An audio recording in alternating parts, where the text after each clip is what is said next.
Hey everybody, this is Courtside Less. You can find me on social media as Courtside Less. You can also follow my show, The Talk Less Show with one S.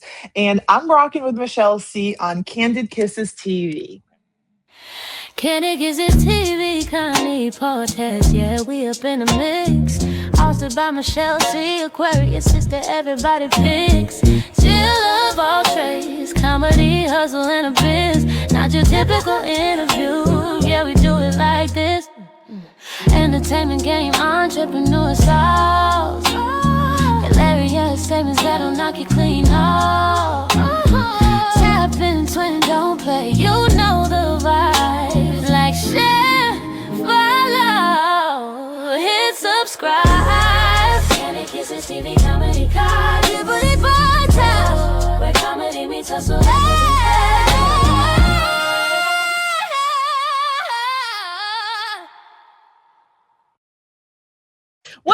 What up, Kiss fam? It's your girl, Michelle C. Back like I never left. And you know what I got to do each and every time about the same time? I got to threaten you a little bit. Come on now. Subscribe now. I'm going to tell you, mama, act like she done raised you right. And I'm so serious about my subscriptions. I'm going to let my Aquarius sisters let you know how I really feel about it. I don't want to fuck nobody up.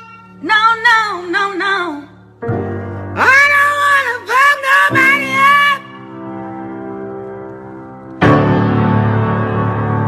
I don't want to fuck nobody up. But I will. If I have to.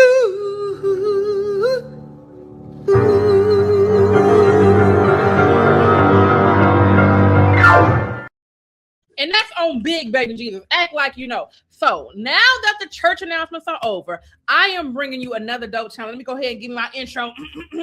Today's guest represents presence, consistency, and building a brand courtside in the sports and media war. Please give it up for Courtside Less. Girl, first of all, that intro that you had for your show, that's fire. Who's singing that? Thank you. You know, I dabble a little bit, Now, I didn't You sing were it. singing that? I didn't sing it. I wrote it, but you know they have these new AI tools, so I write it and then I put it in my little AI machine and it does the rest.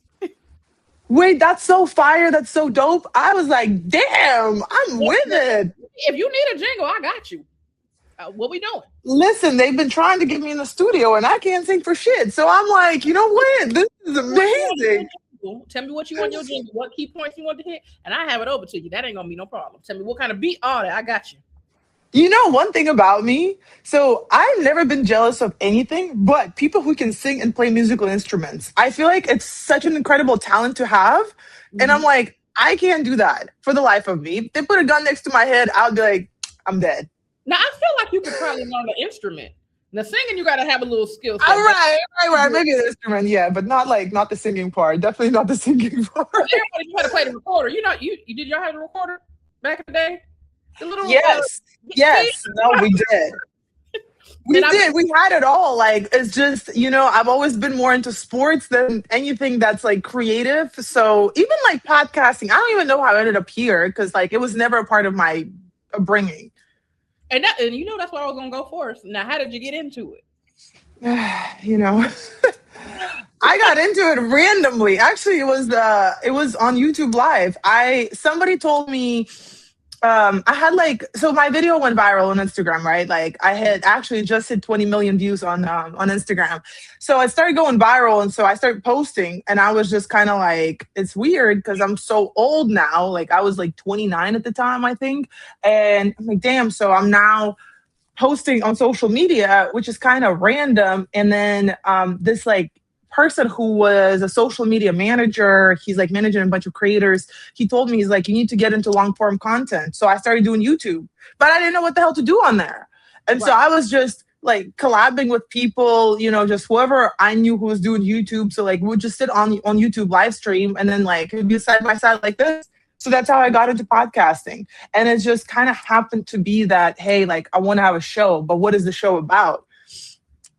And then a producer reached out to me and he was like, get in the studio and record on an actual professional camera. He's like, get out of your living room, look professional, do your makeup and go record. So I went the first time in the studio and I'm sitting there and I'm like, so what are we talking about? I look at my guest and I was like, what are we doing? He said, well, you invited me. And then at the time, my first guest was a guy who had like 300,000 subscribers on YouTube, you know, like a massive following on Instagram, but it's just a friend of mine. So he was like, we're just going to have our conversation like we usually have. And so that's how it all happened. The rest is history. Well, at least you were smart enough to collab with people that are already in that, field. Because it's like just getting out there, just butt naked. Raw dogging it. Like you knew to collab with people that knew what they were doing. That was smart. I mean, because you got to think about it, like, right, especially now, how do you grow your audience? You can't just grow an audience by just posting stuff. So like, because you always have to, it's like any business. I always talk about that. Like when you want to grow something, you have to, it's not about like, it's mine. You have to always collaborate. Like it's no matter what it is that you're doing, if you don't collaborate, then you don't cross promote. So that's kind of why social media is like the easiest thing. That's why they started doing all those collaborations. Even on YouTube now, you can collab. Well, you need to tell the rest of the entertainment industry that. Because I don't think they get it sometimes. Honestly, I don't know what it is with this whole, like, I think at first it was like, oh, you need to get paid to go on the shows. And then, I kind of like, I did it once. And then I'm like, you know what? The thing is, I love doing this. So if I can do this, then somebody else is going to do that for me. And I kind of been blessed enough to have all these big people come on my podcast.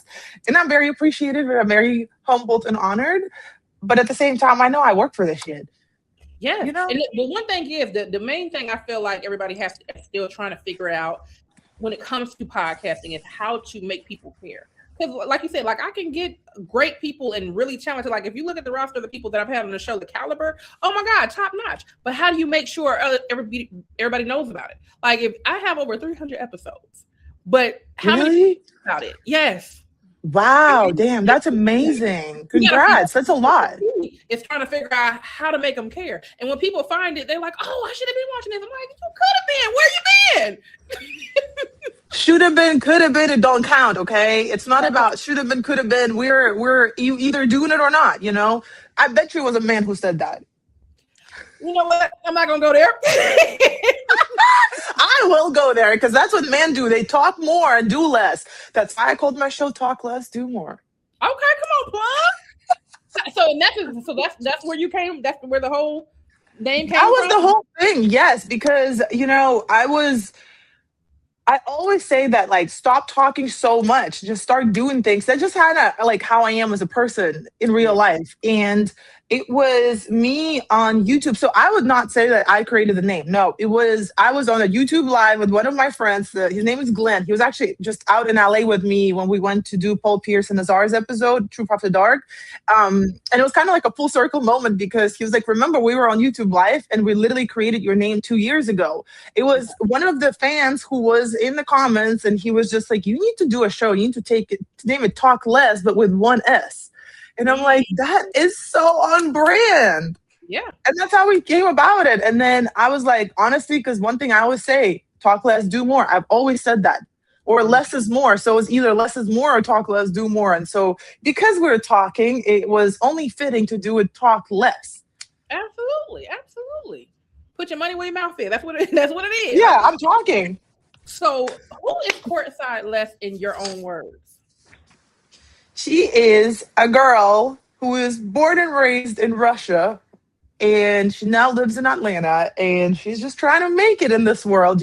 She's a tennis, I guess, like influencer at this point.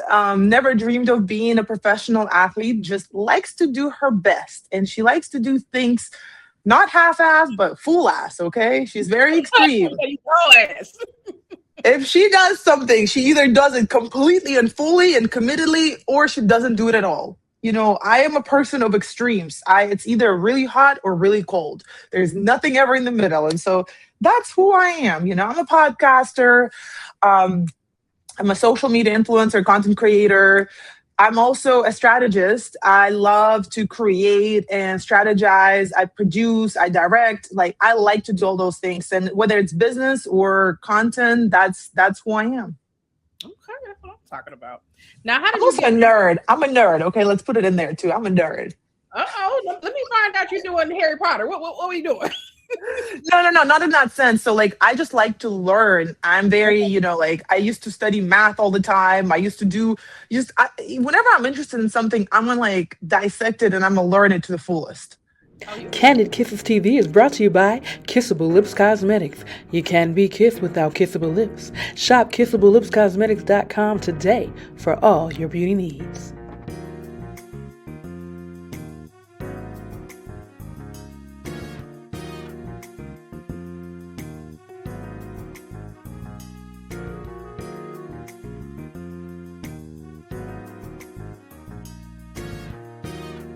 Oh, you good with math? Math is not my thing. I hate math. Oh my god! If it ain't adding, subtracting, and division, that's all I need. When they start adding them letters, I say, "Oh, you can kiss my ass." I'm not doing that. I love that. Solving equations, man. To this day, I solve equations, especially when I date, man. It's like solving a fucking equation. I can never solve it. I'm still trying to figure it out, you know? That is true. Now, I did want to ask you when you started doing the sidelines and the different what's it called it arena. I'm not a what's it called sports person, but when you got into the arenas and doing like stuff from there, what drove you there? Was it because the man was tall, or what? Because you said you didn't like sports at all. So what made you say, "Hey, I'm gonna try this"? Like, what do you mean, tennis? No. Because don't you do Sorry, what am I looking for? Not media. What, I guess it would be considered media. Media for different sports events.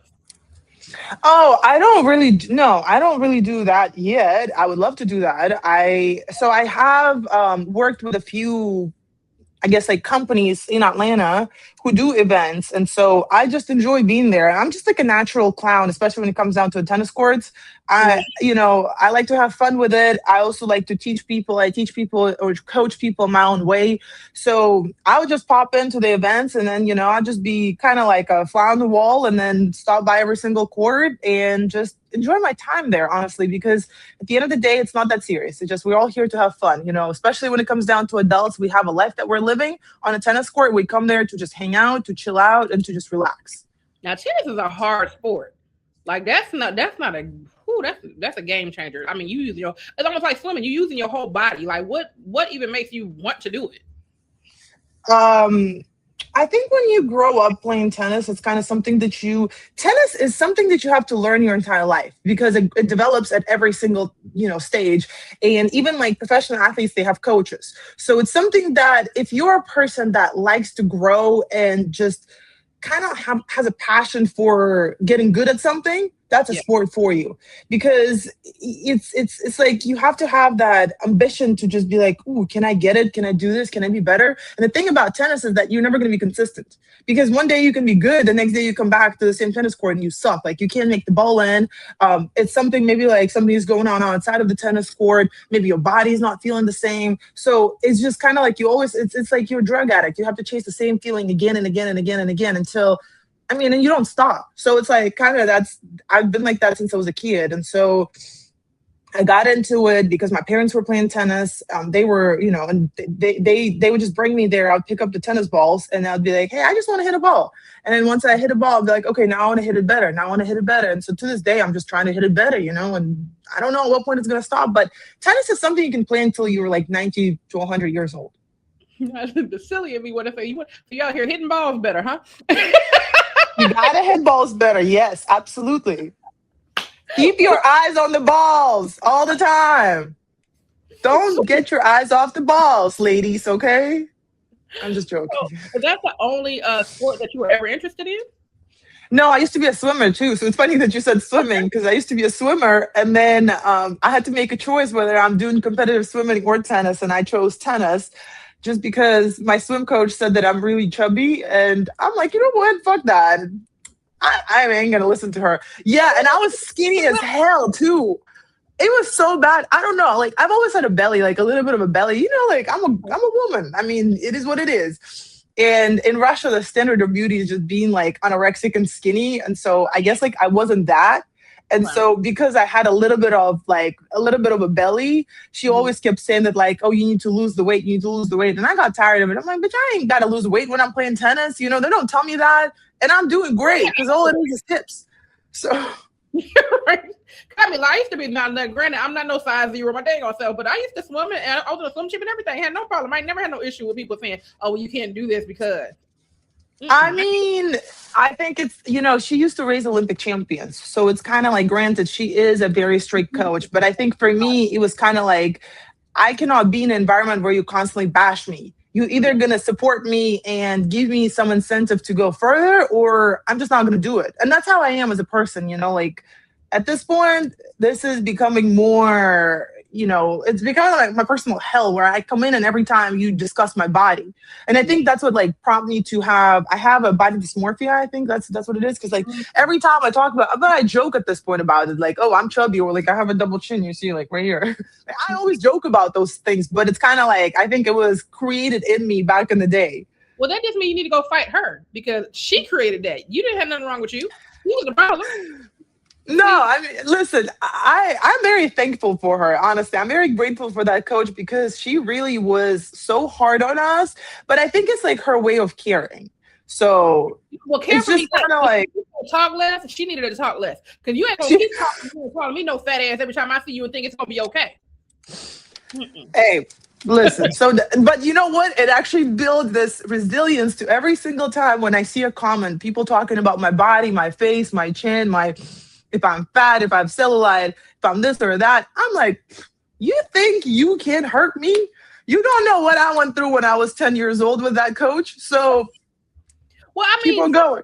Tough love is cool to a degree. Like, you can't sit there and say, like, if you know someone's obese or overweight or whatever, it's okay to say, hey, you might want to take care of your weight for your health purposes. Having a positive reason why I'm telling you. But don't just be calling somebody a fat ass just for the sake of calling them a fat ass. No. I don't think that's okay. I don't think that's okay in any way. And I also don't think anybody has a right to discuss, especially women's appearance, because where you have it hard as this, because we got to do this, we got to do that, we got to act a certain way, we got to look a certain way, we got to do, we got to do so many different things. And it's like, now you coming in with your opinion, like, get the fuck out of my face. I don't need to, just excuse me. I don't need to hear that. I'm already having too many thoughts in my mind. Facts. So wait, but so we got past your sports, but so everybody knows, well, I don't know if everybody knows, but most people, know that you're a taller woman. So you never in life wanted to do basketball? No. So my mom used to play basketball. She was a professional basketball player. And she said, my daughter will never play basketball because it's like, because she said like she used to be elbowed so much because I guess she was a point guard. And, and she was like, yeah, my daughter's never going to play basketball. So I never played basketball, and she wanted me to play individual sport where I guess like I don't know if she didn't like the team sport or whatever. There was something about it. So tennis was something that was just coming in at the time. Like it was early 90s, like mid 90s. And so that's when it was just kind of like becoming more popular and like people were just discovering the sport. And so it was kind of like golf right now, it's like, let me put her in tennis and see what's going to happen. And I just fell in love with it because I've always kind of moved on my own. Like I've never been a groupie or like I've never been a part of. I literally my mom just got here. She's in town for a couple of weeks, and she brought me pictures from my childhood. I've always been around men. Like I've never been around girls, and so she probably thought that like, hey, if we're gonna put her in with a group with a bunch of girls, that's not gonna end well. So. She was like, we're going to let her have her own choices. We're not going to just throw her in there. Okay. To this day, I'm just like by myself, kind of moving around, floating around. I don't really belong to no group of people. I'm just me. Okay. Sounds good. Okay. So when you got to Atlanta, did you move straight from Russia for Atlanta or you were somewhere else first? No. I was in California for 9 years. So actually, my story is a little bit different. I moved to Australia first when I was 14 years old. So from Australia, I moved to the UK. So I went back to Russia for a couple of months. And then from there, graduated high school, then moved to the UK to go to school. Hated it. Like absolutely freaking hated it. It was the worst experience of my life. Then from there, I got into college I did a community college in California. So I went to community college for 2 years, started playing tennis there, and then went to school there, stayed there for 9 years. And then I was kind of like, what's next? I mean, I'm not going to live in the Bay. Like, this is not really where I see myself long term because it just wasn't really aligning with my vision of my life. I didn't want to sit in the tech village for the rest of my life because it just wasn't doing it for me. Yeah. So I came to Atlanta. It was one of the guys that invited me to come out to Atlanta. I met him in LA randomly. And he said, hey, like, come out to Atlanta. We have this birthday party. So, would love to have you. And so I came out to Atlanta. I'm like, man, this is fun. This is so different. It just felt like a better place for somebody who's young, wants to live in the city, and wants to just experience something else. And I was so drawn to the East Coast at all times. I just never really gave it a chance. And when I came to Atlanta, I said, you know what? Let me come here for a week. Let me see if I like it. So I came here for a week during the work week, and I stayed here for a week. And I was like, I can see myself living here, walking the streets, doing this, like, because I wasn't doing no social media at the time. I was in corporate. I had a tech sales job at the time.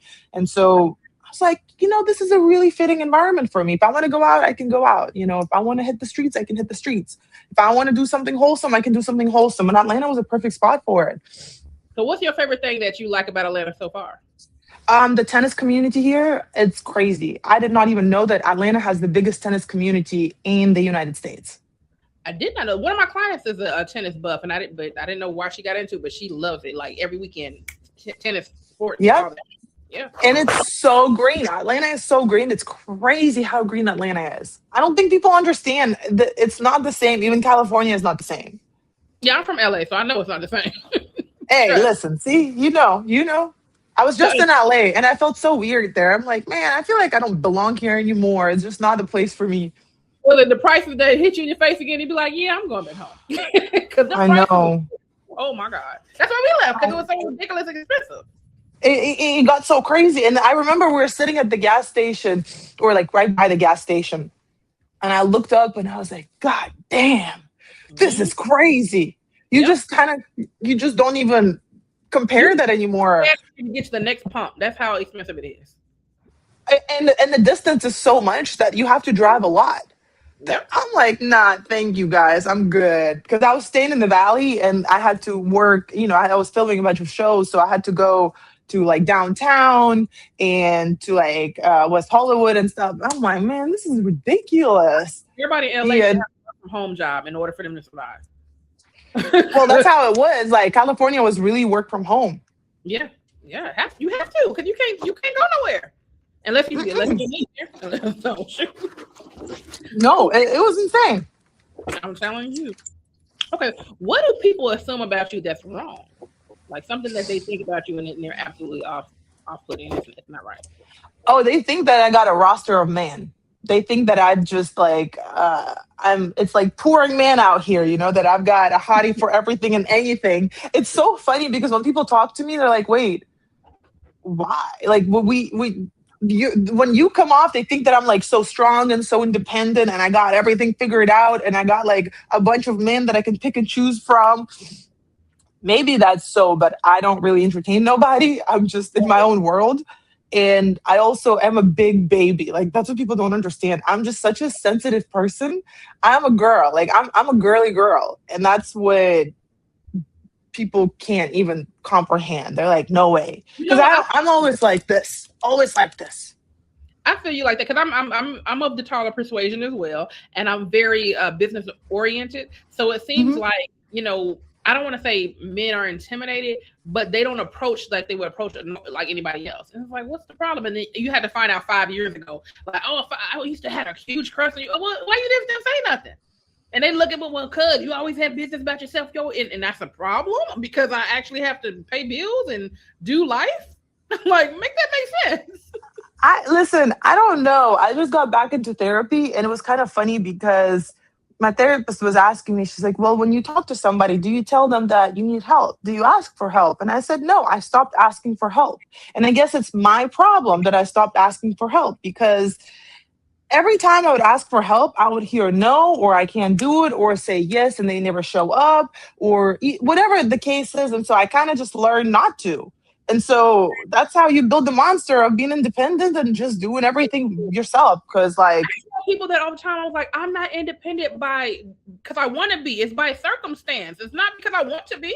Like, if somebody tells me, hey, Michelle, I want to help you, I'm not going to turn down nothing but my collar. Like, absolutely. I welcome the help. But I'm like, come on now. People act like just because you don't ask, that don't mean you don't need it. I'm willing to any help someone wants to offer me. Yes, hand it here right now. Exactly. Same. I'm like really learning how to verbalize help. It is very It's like it's a hard thing to do, and I think that's something that people think that, oh, because she's a podcaster, she talks so much so she can communicate those things, but those are the hardest things to communicate for me, because I don't know, like, I first of all don't want to be a burden to anybody, I don't, like, I got my own thing that I have to worry about, and so I will, but at the same time, when somebody's going to come and ask me for help, I will always do my best to help. If I can't help, I'll let them know. I'll be like, listen, I don't know how I can help you, but I can, like, ask around, but I can't, like, so it's kind of like, I think that's people, but they don't, it seems like they don't offer. I offer people tons of help, but I never get it reciprocated. People like, well, that's because you don't ask. I'm just like, but I feel like you treat people how you want to be treated. So I feel like if I treat you how I expect you to treat me, then why should I have to ask? Right. And that's the thing. Why do I have to ask? And at the same time, now I'm learning that, common sense is not common. We already know that. And even like in any kind of relationship, whether it's work relationship, whether it's friendship relationship, romantic relationship, I know I'm bossy when it comes to work. Like, that's just something I can't help. But because if it's mine, I want to create it the way I want to create it. And if you're not with it, then we will go separate ways. I will find somebody else who can help me out with that. Because I have a vision and I want to have that vision come to life. But it's funny because, like, anytime I start talking to somebody, like, if I start talking to a guy, they'd be like, oh, I have a feeling that you got like 25 guys on your line. And I'm like, okay. Why would I add a 26 one if I had 25, bro? Like, I don't have that much time. 24 hours in a day. I don't have, like, it's not like an hour a day I'm just going to spend on each guy. Like, I will forget what I'm even talking about. Like, come on now. Listen, like, I hate when people do that too, because I'm just like, first of all, I don't feel like learning all these people's birthdays and colors and I'm gonna give me one and I'm done. I'm not doing all that. I don't have patience. It's too much. I got my own world going on. You think I got time to figure out 5 different attitudes? Nope, I'm good. And I forget. I mean, I'm a girl, I get carried away with things and I forget. And also, I don't like when people don't talk to me. Like, if I'm talking to somebody, we got to be in constant communication. Not in, like, people get it so wrong all the time. They get misconstrued. Like, I need them good mornings and good nights. No. Communication meaning, like, we connect on a level of humanity, Okay, how was your day? Everything is good? Okay, we're good. Okay, cool. Like, maybe we'll discuss something, or maybe we'll talk about something, but it's got to exist. And so people can't handle that. So yeah, that's kind of, I'm a lover girl too. That's another thing. I'm such a lover girl. Like, I will love a man down. And that's the thing. Like, I feel like I give so much to, and I don't get what I need back. So that's what, like, at this point, most people are like, well, don't you want to get married one day? I do, but at this point, the way the little dating pond is, I think I'm straight. Like, if I don't ever get married, it is what it is. I don't care no more. No, I do want to get married. I do want to have kids, and I'm not gonna even say that. You know what? It is what it is. I tried to say that for some time, and now I'm like, nope. I truly want to get married. I truly want to be locked in with one person, and I do want to have kids, and that's it. Whether it's gonna happen now or within 5 years down the road, we'll let God handle that part. But I get married. I'm, like I said, I'm not opposed to getting married, but my marriage is going to be so different. Everybody has their own traditional marriage, whatever. I'm okay with getting married. He have his own place, I have my own place, and we do spend nights. I'm good with that, because I need my own space sometimes. And I just, unless we have a house that's so big where if you in a house I don't even know you there, then we can do that. But I definitely need if I feel like I don't want to be bothered that day, I literally don't want to be bothered that day. So you go home, I'm gonna go home, and then on the weekend we can be married on the weekend. Like, and kids, fuck them kids. I'm good. Girl, I think I'm the opposite, because I used to say that until I start dealing with somebody, and all I want to be is just like next to that person. Because, during the day we have our lives, we have our things that we're doing. We gotta, if I'm filming, I'm gone for the whole day. I'm filming the whole day. I'm always talking, and I want to come home to my man. Like, I just want to be all up in his skin, like, if I could be under his skin, I would be under his skin. We got weekend skin. That's what we're gonna do. Okay. Listen, if that works, that works. I'm kind of like, I have to be really honest with myself at this point. And, I used to say things that going to sound good for social media or like think that that's what I would want. Now I'm like, no, nope, nope. Well, until I I want a feel real like thing. that I actually am just like, you know what, this is it. Because I prayed about it. I said, listen, Lord, whoever's supposed to be here for me, you got to yourself tap me on my shoulder. Baby Jesus got to tap me on my shoulder and say, that's him, don't let him go. I'm like, all right, cool. But until that happens, I'm straight. I'm so straight. No, for sure. It's got to be that way. I'm not really going to sit here and just accept anything and everything. And it's tough because sometimes I think I'm like, oh, maybe I'll let go a good person. But then I'm like, well, if I let them go, then they had a chance to talk to me and get me back. But that's the thing is like, you didn't want to communicate. You didn't want to talk and you didn't want to ask for it. And so now it's like, nah, I think God has a better plan for me. So we'll see. We'll see. Oh, that's right. Oh, question. What was one of your most memorable industry moments? Like something that was like hilarious on your podcast or something that happened in the industry that was just so memorable for you?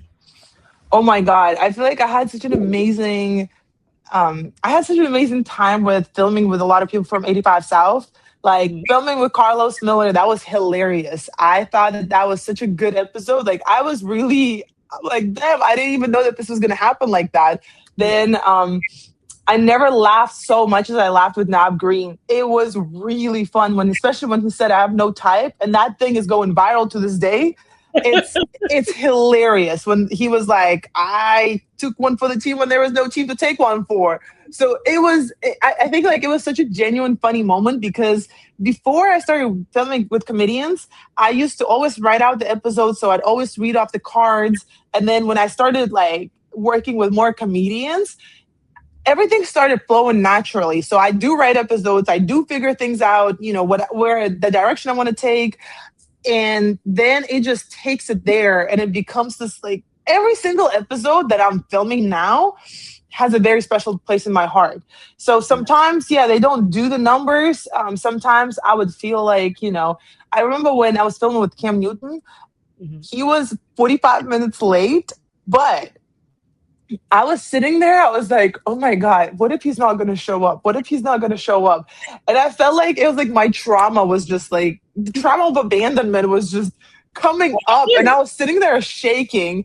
And I remember he calls me. He's like, hey, I'm outside. And I'm like, I get, because like he was coming from like pretty far. So I run late too. So I was just like, Lesia, you need to stop thinking in the negative way every single time. You have to be positive that things are happening, things are going to work out. So that, and then when my cat jumped to my keyboard and deleted 26 minutes of the episode with Cam, and when I posted it, I saw that, 26 minutes of the episode is gone, but the episode is up. And so now I had to take it down and re-upload it, wake up in the morning to see 26 views on my YouTube. And I said, this is it. That moment I remember for the rest of my life. I was like, this is it. I don't think I'm going to do it. And I think that this is the end of my career. Little did I know that it was actually the beginning of my career because that episode really put me on the map. The episode with Carlos Miller, of course, that was just the next best thing that, it did mad numbers.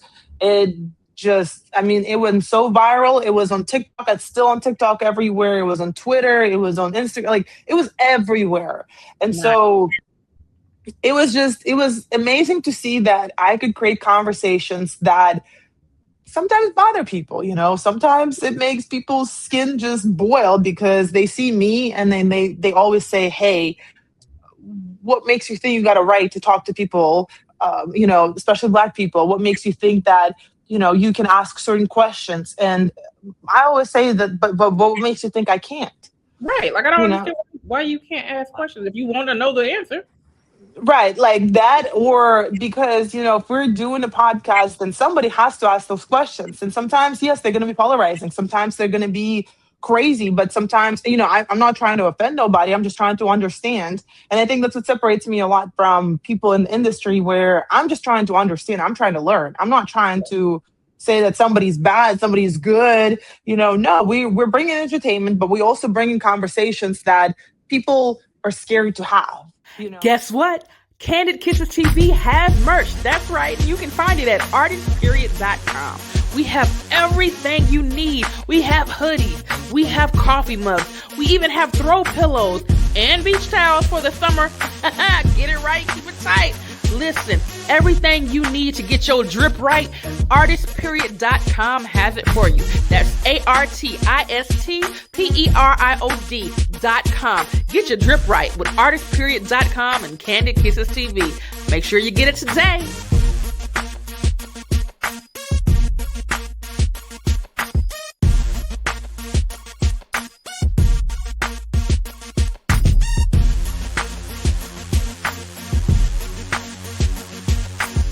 And what world you're going to see, because most of my guests are Black. I don't have any, I had one white person on, but that episode is gone. Like, that episode is no longer available because I had to remove all those episodes. But other than that, it's like, I'm really deep in the culture. You're telling me you actually have pushback because the majority of your podcasts are with Black people. So people say, oh, you can't do Black people? They think that they kind of have a pushback because they're always like, why is this white girl here? Who allowed her to talk about this? Why are you having conversations? Really baffled and allowed. You're a human. Like, girl, exactly. But that just tells you that the divide is so real that, there's always going to be, she can't belong. She can't be here. It's not her place. But at the same time, I always say, well, you have a free will to have a podcast, to go and sit in the studio, get a camera, and have a conversation. Go ahead, get Cam Newton on. Go ahead, go do that. Go ahead, get Carlos Miller on. Go ahead, get Nav Green on. Go ahead, get Moneybag Mafia on. Let's be real. Let's just say, is it? Because I mean, of course, it's a form of hate, but if the reality of it is, it's not necessarily so much of the hate. It's more so because they can't do it. So you really hating on me? Like, now it's outside of my race. You're hating on me because the moves that I made, you can't make. And here's the thing. I always say this. We didn't choose to be born in our bodies. Okay? We didn't make a choice. I'm sorry. We just didn't make a choice. I didn't choose to be born in Russia. If I was to choose, I would definitely be born in America. I didn't choose to go through experiences that I went through because I was born in a certain country. Okay? Whether they're good or bad. You didn't choose a skin tone. I didn't choose to be, looking white. You didn't choose to be Black. We are just born this way. And we're allowed to have conversations. It's not that I'm intentionally sitting here and saying, hey, I'm not going to have no white person. No, there's plenty of very influential white people that I would love to have on my show. But at the same time, it's like, it's just not the time right now, because I still need to get to a certain level where those people can come on, and I have so many amazing and interesting people that I want to talk to that I don't care what you think or you think. I'm going to do it because those people are incredibly interesting, exciting, and funny to watch. Why wouldn't I have a conversation with them? Yeah. And it's true. And it's just also, I live in the most amazing place in this country. We are in Black Hollywood. Let's be real. Mm-hmm. So we are going to have Black people on the show. Like, come on now. Like, and I think it's time for us to know that if it's two different colors sitting in one room, they can sit in the same room. They can coexist. Nobody's better than another. Like, we are on the same level. We are beautiful people together. Like, we can come together and we can have a conversation. So to me, it's always been baffling that like people are having a problem with it. But I'm like, I'm going to keep doing it until y'all just accept that this is normal and this is okay. And we should be doing that. So I think that's another thing about the podcast that I have, that there's a lot of subliminal messages that people don't really understand because they just keep watching it. But then like the more they see me, they more like, oh, I actually rock with her. I rock with her. Not that I want people to rock with me. They don't rock with me, but they rock with there's a dynamic that's happening, and the dynamic can exist, And yes, I do have my thoughts and views on white people in America. Like, I don't agree with a lot of things that they're doing. Because simply I wasn't raised like that. I didn't come from that culture. As much as people say you can relate because you're pretty, because this and that, but it's like, you don't know what I have to go through as a person who wasn't born in this country. So, you can have your opinions.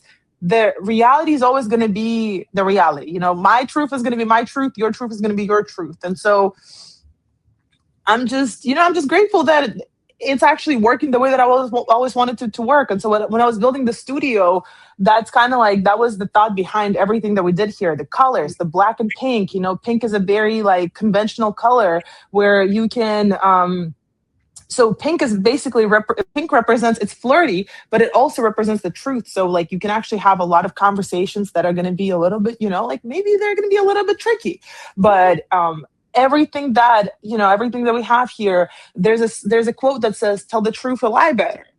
So it starts the conversations. There's the shapes and forms, like everything is in the shapes of lips in the studio. There is books in here that represent a lot of intellect and knowledge. There's flowers in here that represent women. There's candles. There's so many different things that I've created in the space that was just like, everything has a subliminal message, and that's what I want people to get out of it. Yeah. Yeah. And people always use that pretty text, like, oh, well, because you're pretty. Shut up. Come on. I honestly, if you're pretty, you can't, like, come on. Don't help me. Honestly, don't help me. I think it actually, what people don't understand, and maybe it's a different problem to have, when you're pretty, you actually might lose out on a lot of opportunities because there's a woman of power. Woman is not going to like you because you're pretty. Now they're going to feel threatened. That's the hardest thing, because you know what's so funny that you say that. A lot of times in the entertainment industry, you'll find people hating, oh, well, she's pretty, she gonna get, far, or this person's that. It's just like, why can't y'all just have the same grind and then do you? Like, I don't even understand the jealousy aspect when it comes to the entertainment industry. Like, if you focus on your own lane, you ain't worried about this one. Girl, I always say that I root for pretty women. I root for them. I mean, if I see that you're beautiful, I will always say you're beautiful. This is fire. I think it's important to give compliments. I don't really understand this whole jealousy thing. Like, again, like I told you in the beginning of this episode, I'm jealous of people who got actual real talents. I'm jealous of people who can sing, who can play musical instruments, who can draw, who can dance. Like, that's a true, but it's like kind of like a white jealousy where it's like a good one, where I'm like, I just want to be as good as you are because I don't have that. But being jealous because you were in a certain relationship where you got I would never relate to that, because for what? Like, I'm building my own thing. We all have 24 hours, so like you can't be jealous of the next man if you got the same 24 hours they do. Figure it out. Exactly. And it's like, and also we've been in the industry, we know that everybody goes through their own struggles, through own things, and it is what it is. You just got to deal with it because I can guarantee you, I've talked to a lot of people who come from this industry in the podcasting space or whatever. Everybody has their own issues, even though it looks like, oh, you've got millions of followers, you must be like just money just flowing from the sky at this point. No, that's not how it works. Like, you always have to work and you always have to create. You can't just chill out and like just exist. That's not. Will you monetize? Yeah. I was like, I thank God for that $7.81 every month. Girl, I don't. Listen, that Instagram check, the 49 cents that they send me every month. I'm like, keep on going. Keep on going. You know what? I get 2 packs of ramen noodles now. Wow. I can't even breathe with that. But hey, listen, because I quit my job. So it's like, this is my full-time job now. And this is my income now. And so it's like, the struggle is so real because the amount of work you have to put behind, like everything that you're doing on the back end, you have to explain why people need to invest money in you, why you need to you're getting sponsors and all of that. Like, this has been a roller coaster, honestly. And some months, like last month, I didn't make anything. Instagram sent me $23 because of the carousels that went viral. $23. That's the check that I got. Like, obviously, I'm getting paid from YouTube. Yes, I did have sponsors. I'm looking for more sponsors. And it's like, it's a constant work. It doesn't stop. But it's just funny because people look at you and they think that, hey, you're rolling in dough. You got it figured out. And I'm like, you know what? That don't mean it's all good. I can make it look good, but that don't mean it's all good. Because, baby, listen, these checks is few and far in between. And when I tell you entrepreneurship is the hardest thing that you'll ever do in life, it's definitely worth it. But it is the hardest thing you ever do in life. I have gone through the worst episodes of anxiety in the last couple of months since I've been on my own, because sometimes I'm like, I hope I have enough food for the next couple of days because this got to get paid. This got to get paid. This got to get paid. This got to get handled. And, and sometimes like there would be like, I'll get some DMs be like, hey, do you want to go get dinner? I would love to take you on a date. And I'm like, in my mind, I can't even go there because I'm like, what am I going to sit here and like when I don't have no money and like just, I'm like, it doesn't even feel right. Okay. Because hold on. We're not going to get spent. So you telling me that you know you ain't got nothing but a sack of noodles in your refrigerator. Somebody invite you to dinner and they're going to pay for it and you ain't going? I ain't going. I ain't going. Girl, I literally just had somebody in my DMs asking me to go for dinner. And I was like, listen, because to me, it's like, so now I'm going to dress up. I'm going to look good. I'm going to have like, I'm going to look like I got $1 million in my bank account and I ain't got shit. I don't like that. Girl, I don't like that. Who gonna know that other than you? Exactly. And that's the thing. And that's where I'm like, nah, because I ain't got no money right now, I need to sit down and work. So I choose to work. They invite you to dinner and say they were paying for it, right? Yeah, I ain't going. Man, if you don't get that chip up your shoulder and put them shoes on and that outfit and go and get you something to eat, you better stop playing. He was like, what was the last time you went on a date? Go get you a plate and stop playing. See, this is what happened. You miss out on your blessings because of the pride. God, you said you was hungry, and God said, here's a man that's going to feed you. And your ass said you ain't going. If you don't get you some goddamn shoes and an outfit and go get your plate. Oh, my God. I'm just like, I don't know what it is. Something is wrong with me. I think it's just because I'm in this space now, too, where I'm like, I don't really think I should be dating because my mind is not right. So, you don't like the nigga. That's what it is.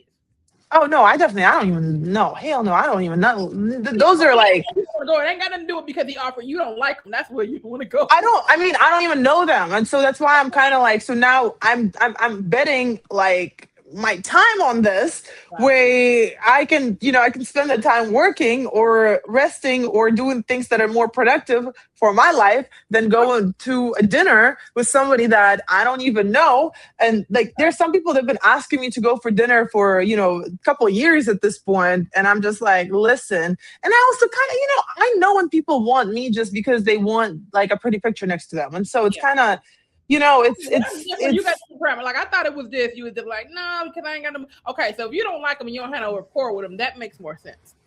No, if it's somebody who I like or like I've dated before, sure, I will go.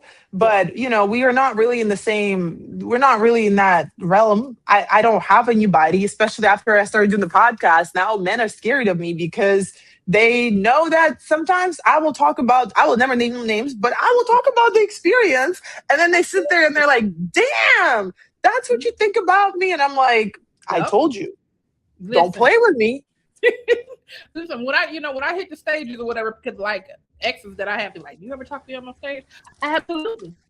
Sure do. I don't never say your name because you're not that important, but I definitely that's my way of getting it off my chest so I won't have to punch you in the face. So would you rather me go to jail for punching you or would you rather me just talk about you on stage? Girl, I wish I was crazy like that, where I was violent, okay? I wish I was more of I never slapped a man in my life, okay? I wish I was more expressive with that, but that means you stay out of jail. Right, exactly. I stay out of trouble. But I will go on the podcast, and if it happened like a day before or a couple days before, like last week, I stopped talking to somebody, right? Like, and it was a big heartbreak. Like, it truly hurt me. I was unwell for the last like couple of days. I've been really I've been crying and all that. And so it just happened that we had a conversation on Wednesday. I broke it off because it's not like he cheated or he did something. No, it's just things just didn't work out because it wasn't like I had a boundary. He wasn't okay with the boundary. Cool. On Thursday, I have episodes that I'm filming. I had like 3 episodes that I'm filming. Man, I went crazy. I said everything that I had on my heart and on my chest. And I was just like, yeah, this is you should. Yeah, and I was like, and I'm like, I'm scared to rewatch those episodes. I was gonna rewatch them because I have to drop them in the next couple of weeks. But I'm like, man, hold up, because I ain't trying to cry again. So, and it's funny because like I have my team here, and they're like, you cry, heartbroken? What? Like they're like, what is wrong? Like, how is this even? Then I had like all the people that were on my show. They were just. It was, it's like it's the best outlet that I've ever had in my life. It just feels so good. Because you're strong, you don't have a weakness. Like if I can count on my one hand all of my friends that, like, everybody has like a group of friends, but I would say out of all of my core friends, I have maybe like 5 friends that I've known 20 plus years. And they would you see me broken down crying, I'd be like, what's wrong with Michelle? She getting ready to die or something? Because that's how they've never seen me in that vulnerable state. So it would be shocking to them. But I'm like, well, wait a minute, don't get it twisted. Just because I'm strong don't mean I don't have weak spots. Like, but you know what it is though? I think this is what hit me the other day. Because I guess like I can put myself into the comedy space too. You're a comedian. You are very funny on stage. I've seen you on stage. You are hilarious. Like you can make the crowd laugh. I know that I can make the crowd laugh too, which is online crowd, whatever crowd it is. But at the same time, I feel like what makes us really funny is because we go through those experiences that are so heartbreaking and we turn that pain into just something that people can relate to.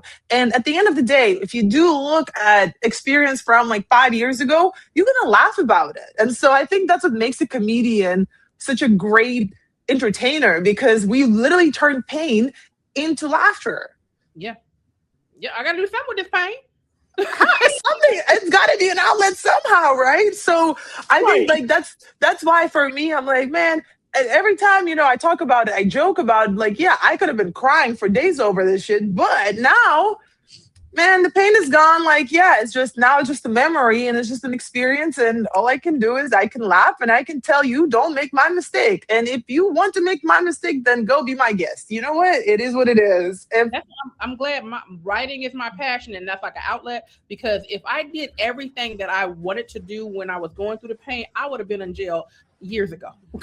When I tell you my mind is an idle mind, is a devil's playhouse, it would have been a lot of people murked. They would have been gone. They would have been up out of here. Honestly, I ain't gonna hold you. I said, I was like, yeah, I'm done. I'm never speaking to you. Now I'm like, I just want to call him. I just want to talk to him just one more time, please. Oh no, trust me. After about the 4th time, like, so I had to wean myself off a little raggedy person too, right? So the first call, you're like, oh, I want to answer, but I can't. I gotta be strong. Second call, you still like, when it gets to about the 3rd or 4th call, you be like, you will gradually start detaching, because people don't tell you a breakup feels like a death, because it literally is, because you're taking your normal pattern and restructuring your life again. So it's like you got to wean yourself off and realize this no longer serves me. He got to go. That's the hard part, is that like usually when you break up with somebody, that man is gonna call you, right? At some point, he's gonna call. This motherfucker's not calling me. Okay, he's not. I'm what? And then that's what you're probably waiting for them to call so you can ignore it. Like you're like, I can't wait to call so I can block them. I would not ignore. That's the thing. I'm not gonna ignore. Hell no, I'm gonna pick up the phone and be like, I missed you. What's up? Oh no. That's the first. I'm like, I play different kind of mind games. You must have been a good departure. It wasn't no like really bad blood. If there's whatever reason y'all broke up. Because if it was bad blood, you'd be like, it was my choice. It was my choice to leave. And it's, something will have to change if we want to rekindle. But again, the spin the block part, I don't do that. I mean, I will have to just eat it up and just be like, we don't speak again. I mean, it is what it is. It's going to be one of those love stories that never, and maybe it was just a love story in my head, it is what it is. And we're just going to go separate ways. But at the end of the day, all of them come back. One way or another, they're going to come back. But at that point, I'm just going to be like, that phone for a phone call, be like, fuck it. I'm telling you. Okay, what was the moment that you thought that I made it moment, or have you had it yet? I feel like people think that I've had that moment, but I don't think so. I think the last moment that I felt like, wow, like I'm valuable and I'm actually doing my thing was when the last episode that came out with me, the Truth After Dark episode came out, and it's like top 10 episodes that they've ever had. So that was definitely a moment where I'm like, damn, like, so I'm worth something. I'm valuable, I'm cool. And I think like when you're doing something in the media industry, your worth is very much tied to the numbers, because if you don't have big numbers, you are not going to make money, or you're not going to be recognizable, or people are not going to know about you. And so until I get the numbers that I want, but at the same time, like, okay, I wanted to have 1,000 views per episode. Okay, I'm over, like, I have over 1,000 views now. I have like 10, 15, 30, 50,000 views per episode. I'm in that threshold where most podcasts, like, that's where people don't make it to that point, right? But I still don't feel like I'm that person, until I have a dream guest that I want to have on. I want to have Shaquille and Elon. Shaq is somebody who I want to sit across and talk to. And I feel like until I get that, I'm not going to be like, oh yeah, I made it. It's hard for you to do. That don't want to say that with all the connects that you have, that's not going to be hard. Well, we already started. Like, I've asked a couple of people to reach out to him. They have, and he hasn't responded just yet. I have one more person who's going to reach out to him, but I know it's NBA Finals right now, so he is busy. Because everybody's saying that, like, he will come on. So him, and I would love to have Shannon Sharp on. It would be really great to have him on, because for some reason people in the comments compare me with him. They're like, damn, Les had better guests than Shannon Sharp. So well, I think the way he's doing his strategy is different than what you're doing. So I get why they might say that, but I think his whole game plan of how he does stuff is not the same lane in what you're trying to do. No, for sure. And I mean, I'm not gonna hold you. When Cam Newton said he's gonna come on, that was surreal. That was just like, okay, what am I gonna talk to him about? It was really a moment where, like, I thought that this is just, the impossible is happening. The impossible is coming true. And when I met Cam, I was like, damn, Cam is like one of the dopest people ever. Not in no sexual way, because people have been trying to link me with him. No, I'm not in any way linked to Cam Newton and that, but he is such a great human being that I don't think people give him enough credit for how good of a person he is. It's been mind-blowing to see people who are not corrupted by the industry. It's been mind-blowing to see how well people can treat you. Obviously, we know industry is not for the weak. Like, it's gonna be like, it's a lot of who's calling me? Hold up 1 second. It's in my ears.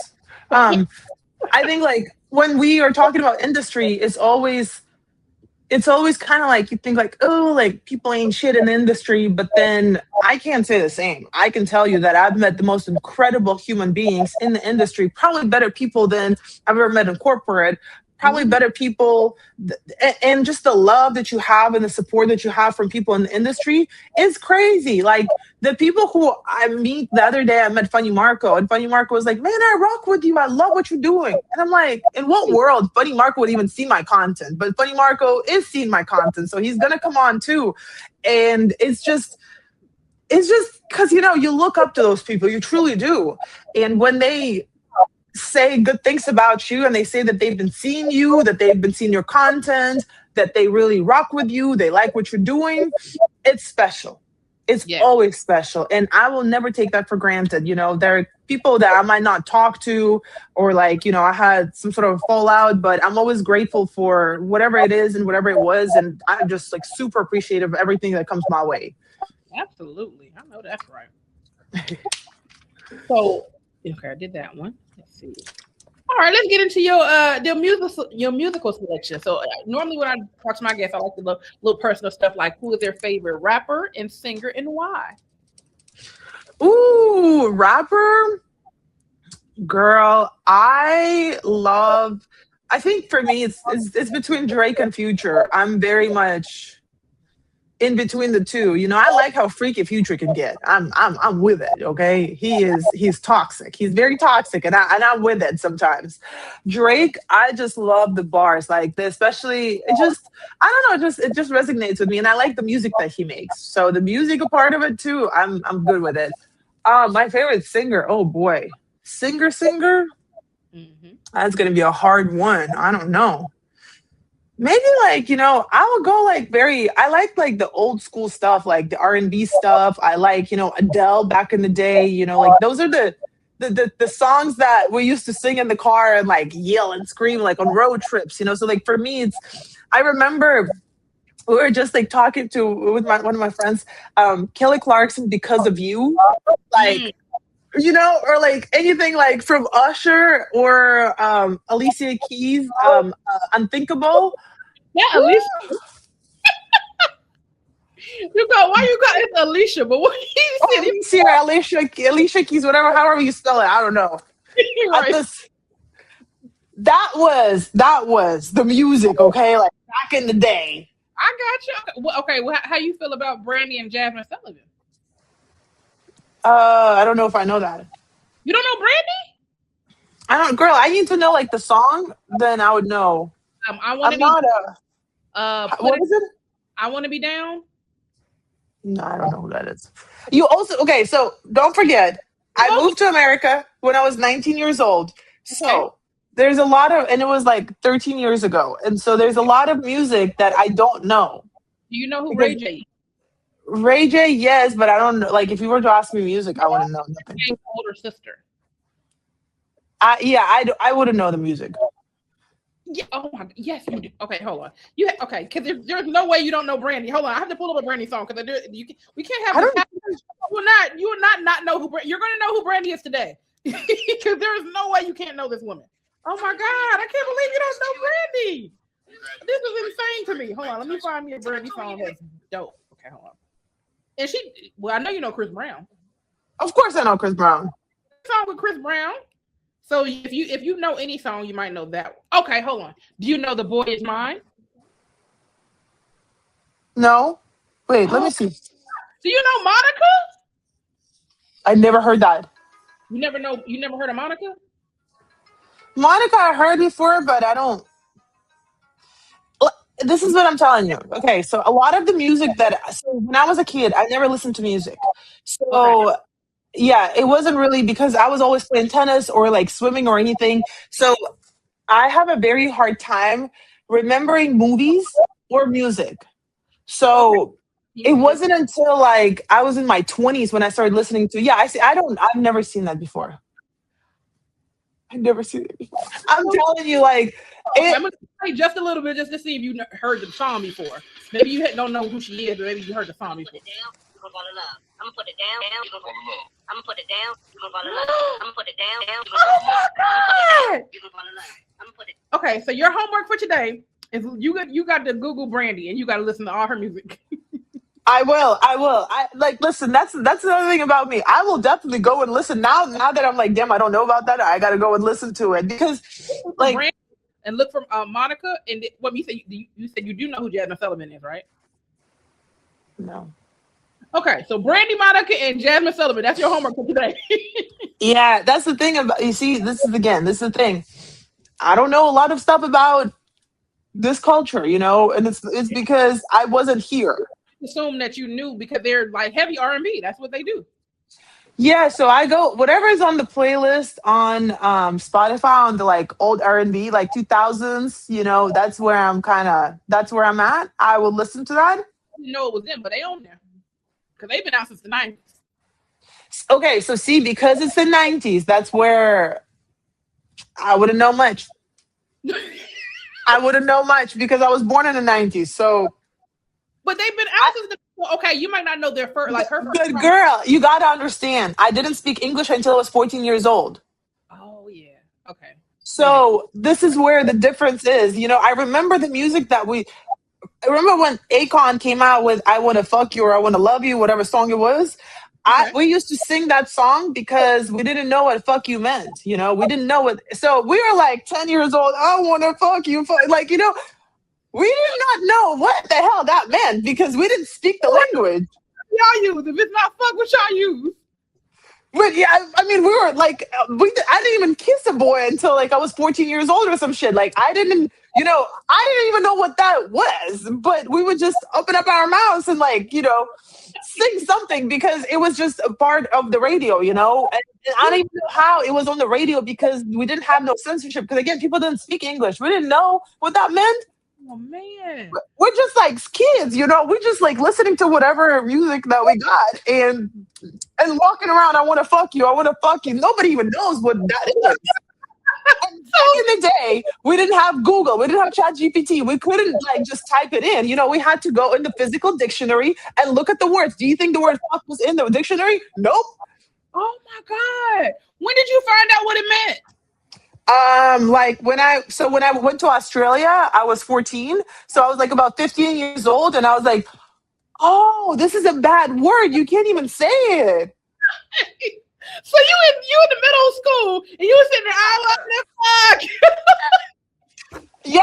Yes, I'm in my math class, and I'm just like in between. I'm like, I want to fuck you. I want to fuck you.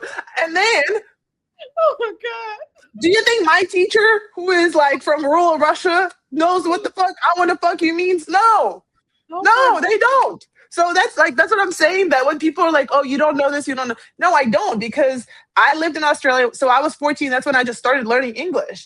I Okay. moved here when I was 19, and so there's a lot that I had to catch up on. There's a lot of movies that I had to watch. There's a lot of shows that I had to watch, and it's like it's a lot of. Obviously I can't know everybody, but I'm trying to learn as much as possible. And sometimes I ain't gonna hold you. When I watch Super Bowls, like when I watched who was it, like Usher or Chris Brown? I think it was Usher. I was like, man, I know like 3 songs. No, I feel you. When they did the But guy, the Spanish guy, I didn't know what the hell. I didn't know nothing. but buddy, I knew nothing. Okay. And I'm just sitting there, I'm like, okay, this is really cool, because like I can see people vibing, and I'm like, but if you were to play something from Russia from like late 90s, early 2000s, I would know word for word, because that's the environment I was in. So I'm like, man, I feel some type of way. I feel like I'm excluded from here, and that's why, because like people are like, man, like this is a classic. I'm like, I get it. I just watched Waiting to Exhale. Yes, 2 days ago. That's your first time watching it ever? First time watching it ever. And I literally, when my friend put it on, I said, wait, what's her name? Angela Bassett or whatever's her name. She looks like Tiana Taylor looks like her. I literally said, I was like, wow, this is, I see Tiana Taylor. I see Tiana Taylor is like everything, the way that she's acting, the way that I see that. It was the first time. And she was like, you kind of have in your Waiting to Exhale moments. And I'm like, yeah, I do. But I love watching classical movies. I just rewatched Pretty Woman. I used to, I watched it a couple times, but I forgot what it was about. So I watched Pretty Woman. Pretty Woman was something that was on TV, back in the day in Russia. But like Waiting to Exhale, never. Yes, we had some like Whitney Houston. We knew who that was. We knew, but it just wasn't really like in our face. Huh? You watch Friday? That's a classic. I did watch Friday. Yes, I had to watch it on a plane a couple years ago. Yes, of course. Ice Cube was. I remember when I went to school, I had this like media class, and like he was a part of a lot of the cultural references in the media class. So yeah. Okay, nice. Yeah, no, I that's the whole like Tupac thing, like it was all a part of the the music, and Okay. So yeah, that's how I was learning. what was your what's your word for fuck in Russia? I mean, if it's like sex, then it's sex. It's sex, the same thing. But fuck, It's just sex. huh? It's just sex, and it like there's a couple other words, but I got my mom here, so I can't. I ain't gonna swear. Okay. Because I'm gonna get slapped. Okay, I can swear in English, but if I mean, I can, but I just don't want to. Don't want her to think that I got a bad mouth, although we all know I do. Okay. All right. Well, you got to teach me some Russian cuss words. That's what you do. I got you. Now, who is your favorite entrepreneur and why? Kim Kardashian. People are gonna come at me for that, but I think it's amazing how you can stay relevant for so many years, and how you can build a company and have it valued at $4 billion in just 4 years. Like that is so impressive. But it's not just, I think it's Kim Kardashian and Emma Green. She is, she's phenomenal. So Emma Green is also like, she is a co-founder with a lot of the brands that Kardashians have. And she's already like, her net worth is like almost $500 million. So it's just amazing to see what women can do and what women can build. So I do kind of like to study like business cases and stuff. And so it's interesting to see how people turn pain into purpose. What Kim Kardashian came out with was bodysuits, because what she was wearing was the bodysuits so she can look snatched in the pictures and in the videos, and people didn't even know that that's what she was doing. So like in our minds back in the day, we thought that like, Victoria's Secret, all these girls just had natural big boobs. No, it was a push-up bra. So it's kind of like, it's something. And again, who's going to buy the most stuff? Women, because women always never have enough clothes, right? So I think it's a beautiful business case. So for me, it's definitely like the Kardashian family, and just knowing how you can stay relevant for 20 something years, whether you started with the sex tape or not, it don't matter. It's all marketing strategy. And so for me, it's amazing. It's beautiful to see what they're doing. And I think I like how sustainable it is. I like what they're doing outside. I like what they're doing with, I like what she's doing with prison reforms and all of that. So like, she's a well-rounded entrepreneur. As much as you want to hate on her, no, she is truly phenomenal. And she's also a woman. And Emma Green, I just started following her the other day, and I just started watching a lot of her podcasts. I love her mindset. It's such a beautiful mindset. And she is like a very happily married woman, right? And she still says, I have my own lawyers on deck because I always have to protect myself. And so it's interesting to see the mindset of like, okay, I'm happily married, but at the same time, I value myself and I value my net worth and I value what I got as a business person, because I need to make sure I am protected and my business is protected at all costs, no matter what. So it's interesting to see, and it's interesting to watch, and it's interesting to follow, because this is basically like, podcasting is my third business that I've started. And so that's the last one that's lasting. And it's something that was like truly me, because now I turned myself into my personal brand. And just growing it, obviously you don't have to create a bicycle. It's been created. So we just have to follow the blueprint. So that's the women that I look up to, because, unfortunately, I can't be following the blueprint of a man, because I'm just not a man. And I'm not mad at her having them lawyers, because I said if I ever get married, I'm going to do a prenup, post-nup, and a just-in-case nup. Yeah, exactly. No, you have to, whatever, and it's very important, because at the end of the day, that's always going to be a fear. It's uncertainty, and you don't want to have uncertainty. I just went through, like, my anxiety was caused by a lot of uncertainty. I fucking hate being uncertain. Okay. It's either you in or you out. Don't put me in this gray space. I'm a tennis player. I hate no man's land. I don't stand in it. So if it's uncertain, I don't want it. Yeah. I'm black or white. I don't do gray. You got to tell me either way. I'm gonna be fine. I didn't know what we do. What singer do? Hey, what singer do? Hey, yo, what singer do? What singer do? Hey, cuz. What singer do, cuz? Singer do is a music game that all can play. All you have to do is sing the melody of the song on the card using only the word do. Do. Same genre. Do. What? Do. Do. Do. Do. Do. Do. Do. Do. Do. Do. Do do Kick off my shoes and relax my feet. Get ticket. Do do do do do do do. We'll make you. Do do do do do. You got your family and they need you there. But I try to resist being last on your list. But no other girl's gonna do. Order your copy today at singadoo.com. What grinds your gloss? Name one of your pet peeves. I hate when people don't communicate. Just can't do it. I hate when people don't respond. Can't do it. I hate when people don't have common sense. Like, it's just, especially when you deal with like, if you are, I don't know, like, it just bothers me when things are very simple, and like, I don't know, if like something falls, pick it up. Like, it's just, there's simple things, and I hate when people don't have like comprehension of very, very simple life things. But I also do understand, maybe I've been on my own for so long that to me is just common sense, and to a lot of people it's not. Oh, no, that's right. All right. So now we are moving on to our fan favorite, which is Opera That Thing Out. Now, Opera That Thing Out is where you pick any song that you know one verse to, but you got to sing it in your best opera voice. It could be a rap song, a nursery rhyme, whatever you got. Girl, I ain't got none. Can we skip that one? Because I ain't doing that. I don't know. I don't think I can sing. I don't have no opera. You can do the Itsy Bitsy Spider. It don't matter what song it is. What's the verse? I don't even know. I don't know no verses. You said you know Adele songs. Picking Adele song, you know a verse too. Which song? It can be like anything? Any song you want. Girl, I don't know. I don't sing. I'm such a bad singer.